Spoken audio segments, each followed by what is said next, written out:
Hi, well if you've been watching along so far, you've probably, like me, been a little bit surprised at how good these results are, and I won't keep you in the suspense.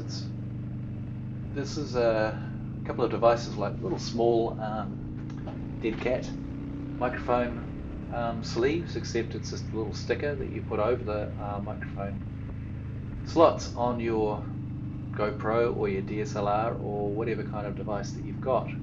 And the result is really quite remarkable. I'm impressed.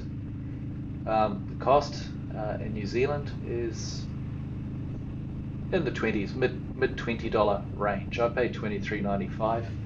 I've seen them as much as $28. If you're not able to pick it up from a store, you probably have to pay a couple of dollars extra postage and handling. I came across these after watching another YouTube guy, J Reid. I'll put a link to his article in the comments of this video, because he had quite a detailed breakdown. He was tossing up between whether to use what options exist outside of the GoPro Media Mod, which doesn't exactly solve the problem of wind, as he demonstrated on a windy hillside in I think it was Ireland, because the guy's from Ireland. He likes to hike, and he was on a hilltop. But I did look at the quite detailed 4 or 5 different tests that he had under pretty good test conditions, and thought, this might be an option to have a look at if they're available here in New Zealand, and they are.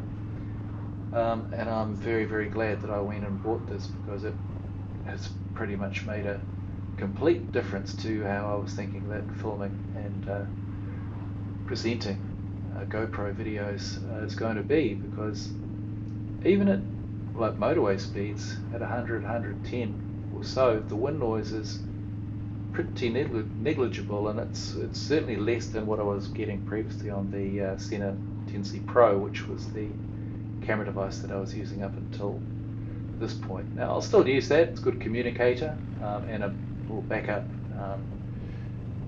video recorder, but my principal means from this point on is going to be the GoPro Hero 9. Now I haven't used these Rycote Micro Windjammer devices yet in the rain. I guess that's going to be a whole different scene to see how that works. We'll see. I think it will have its own challenges, that's for sure, but then when they dry out, and they'll dry out soon enough, blowing there right in the breeze, then we'll be right back to what I hope to be a pretty good listening experience. Anyway, that's all we've got time for today. Hope you enjoyed watching. Hope you've maybe picked up something and maybe thought of, there's an option you didn't know existed before for recording audio on your motorbike with any of your GoPros or other recording devices. So on that note, ride safe, make good decisions, take care out there, and see you next week.